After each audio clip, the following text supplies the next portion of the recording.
Alors, comment allez-vous?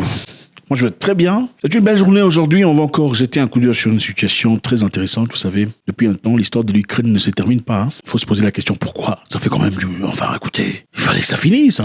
Malheureusement, ça ne se termine pas. Parce que voilà, les États-Unis d'Amérique ont finalement décidé d'envoyer des bombes clusters. Comment vous appelez ça en français? Bombes clusters. Armes à fragmentation ou armes à sous-munitions. Alors, ces armes sont bannies depuis un temps. En tout cas, beaucoup de pays ont signé un accord à Oslo. Ça fait un moment, pour plus user de ces armes. Parce que c'est tellement bizarre. Mais bon, vous savez qui n'a pas signé l'histoire d'Oslo? Ouais. Les États-Unis et la Russie. Ils n'ont pas signé ça. Donc je pense qu'il est important de jeter un coup d'œil. Maintenant, les États-Unis viennent de décider qu'ils vont envoyer les armes à cluster ou les armes à sous-munitions ou les armes à fragmentation. En fait, c'est quoi arme à fragmentation? C'est une bombe qui a plusieurs petits bombelets ou bombelettes à l'intérieur. Donc une centaine de bombelettes. Quand vous balancez cette bombe et que ça tombe, ce n'est pas nécessairement ciblé. Ok? Ça tombe ici, mais son parcours ou la symétrie, les bombelets peuvent tomber dans une surface de plusieurs hectares, c'est-à-dire plusieurs stades de football. On a ciblé ici, mais c'est tombé là-bas et là-bas et là-bas. Prenons ainsi la vie des innocents. Suivant. These are cluster munitions, a type of weapon that the U.S. plans to send to Ukraine. The controversial bombs are prohibited by multiple countries, but they are part of an $800 million aid package the Biden administration says will strengthen Ukraine's offensive. 800 millions de dollars, c'est ce que Biden veut envoyer à l'Ukraine. 800 millions de dollars. Pendant qu'à New York, il y a beaucoup de gens qui dorment dehors. Vous saviez qu'à New York, il y a beaucoup de sans-abri. Écoutez, New York, beaucoup de sans-abri. Avec ces 800, même pour 100 millions de dollars, on peut changer la vie de beaucoup de personnes. Bon, continuons. Russia has already spread tens of millions of these bomblets across Ukrainian territory. Here's a breakdown of how the cluster munition works and why the United States plans on sending them despite humanitarian concerns. U.S. cluster munitions, also known as dual-purpose improved conventional munition, are a type of weapon that spreads small bomblets over a wide area. Regardez-moi cette bombe. La maman des bombes. What DPICMs bring to a battlefield is anti-armor. Vous voyez comment ils appellent ça? DPICM. Au lieu de dire bombe cluster, bombe à fragmentation. Vous savez qu'on dit bombe à fragmentation, ça fait peur. Bon, on va préférer enlever ça, mettre au terme technique, comme ça fait moins dévastateur, moins un peu. DPIMC. Bombe à dévastateur, bombe à cluster, bombe à fragmentation. Technique. A common type of cluster munition is fired in artillery shells, which is what the U.S. is expected to give Ukraine. They can also be in the form of rockets, or dropped from a plane. The weapon opens mid-air to release tens or hundreds of smaller explosive munitions, or sub-munitions.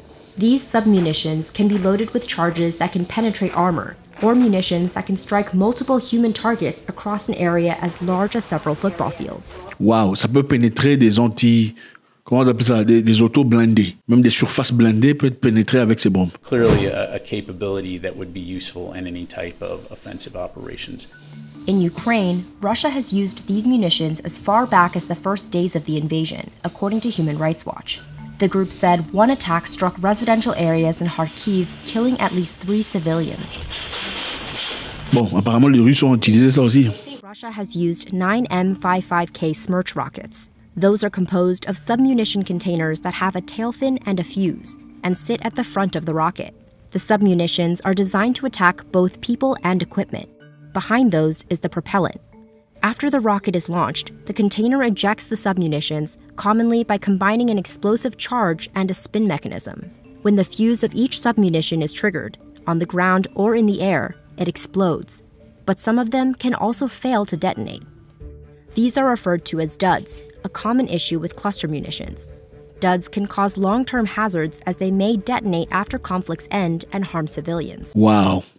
Donc, si ça tombe et que ça n'explose pas directement, on dit 40% de ces bombes n'explosent pas immédiatement. Si ça tombe, ça se transforme en mine antipersonnelle. Et ça peut rester là pendant des années, pendant très longtemps. La même histoire s'est passée au Vietnam, au Cambodge. On a jeté de bombes à cluster, de bombes à fragmentation, de bombes à sous-munitions. On en a balancé tellement que 60 millions, on dit. 60 millions, ouais. En fait, ils étaient au Vietnam et dans ces pays, Cambodge et tout le bazar. Bon, on ne sait pas trop pourquoi ils étaient là-bas, mais bon, ils étaient là-bas pour faire la guerre. Ils ont fait une guerre très dure là-bas. Bon, écoutez, les Vietnamiens et les Cambodgiens, ces gens-là, ça rigole pas. Hein. Ils ont peut-être pas les munitions et les capacités technologiques, mais ils sont très forts d'esprit. Ne vous fiez pas au film que vous regardez là où Rambo, Commando vont finir les gens. Non, ces gens-là sont très forts. En fait, ils ont battu les Américains, ils ont fui. Vous venez chez les gens, vous faire la guerre. On vous bat, vous fuyez. Donc ces bombes à cluster, jusqu'à aujourd'hui, il y en a beaucoup qui n'ont pas encore explosé en Cambodge et au Vietnam. Et d'ailleurs, le gouvernement cambodgien a lancé un message très récemment demandant à l'Occident de se porter garant, de s'assurer que les États-Unis et Kiev ne font pas ces erreurs. Donc ils ont demandé à l'Occident de s'assurer que les États-Unis et Kiev, vous comprenez un peu là, le gouvernement cambodgien vient de séparer l'Occident des États-Unis. Il dit Occident, regardez les États-Unis ce qu'il est en train de faire. Nous, on a déjà vécu ça chez nous. Incroyable. Suivant.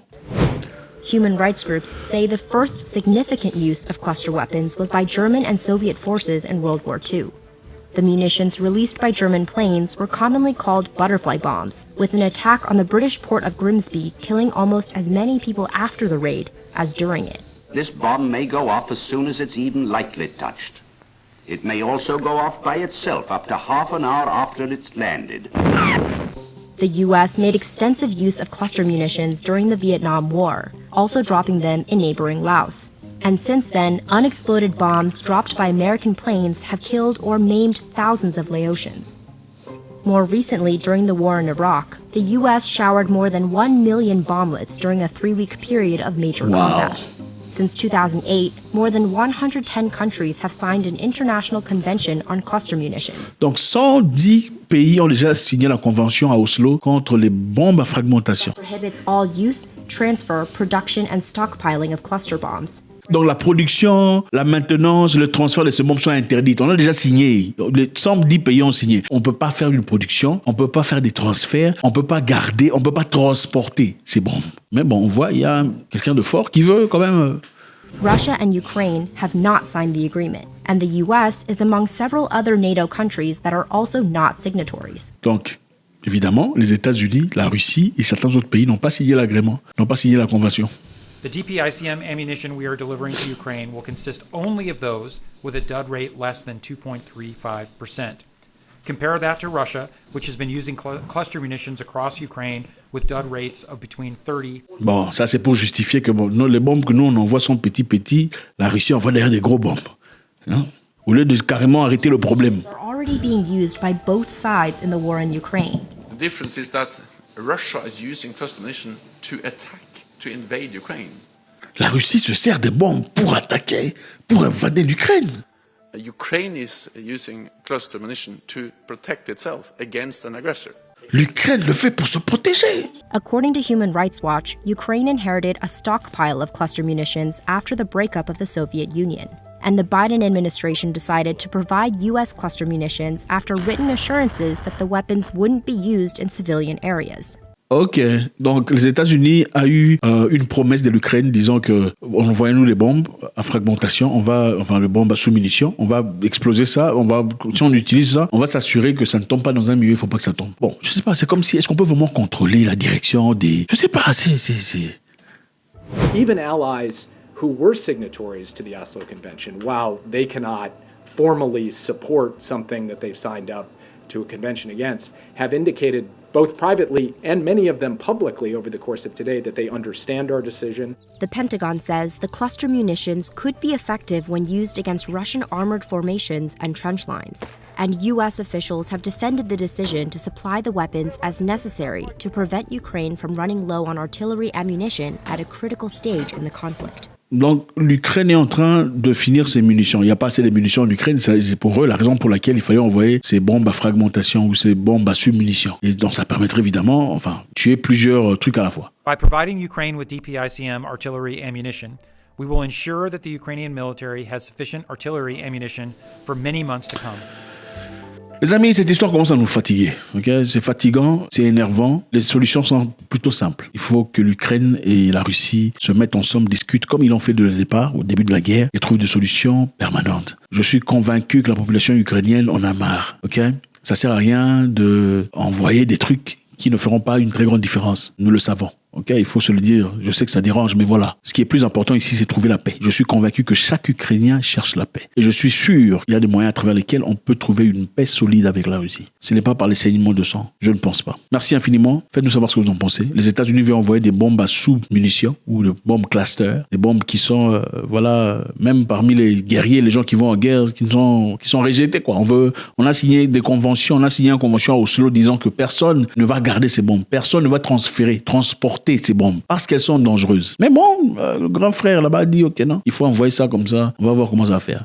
En fin de compte, ils n'envoient pas leurs enfants. Hein. Ce ne sont pas leurs enfants qui partent. Ce sont les enfants d'autrui qui partent subir les vraies conséquences. Et ce n'est pas nécessairement le pays qui envoie les bombes. Ce sont les grandes entreprises productrices des bombes, de tout ça là, d'ammunition qui le font. C'est eux qui font de l'argent. Et évidemment, quand on a sponsorisé un ou deux ou trois, 5 politiciens, les politiciens sont obligés de voter une loi ou de solliciter, de leur envoyer l'ascenseur en créant des trucs pour que l'on utilise leurs histoires. C'est ça. La plupart des politiciens aux États-Unis deviennent chefs ou politiquement élus parce qu'ils ont été financés par des entreprises. Oui, et quand une entreprise te finance, on te donne 20 millions de dollars par exemple pour devenir, je sais pas moi quoi, quand vous arrivez à ce point où vous pouvez voter les lois ou influencer quelque chose, vous le faites. Ils appellent ça du lobbying. En Afrique, on va appeler ça corruption. Mais chez eux, c'est lobbying. Chez vous, c'est corruption, chez eux, c'est lobbying. Dans le lobbying, en réalité, le lobbying, c'est juste corruption, mais on a fait ça beau. Lobbying, corruption, mais on a fait ça beau. Je commence à croire qu'ils n'ont même pas pitié des Ukrainiens. Ils sont là pour leurs intérêts personnels. Si les armes étaient gratuites, peut-être on aurait compris. Mais ces armes ne sont pas gratuites. Tout ce qu'on envoie à l'Ukraine va devoir repayer,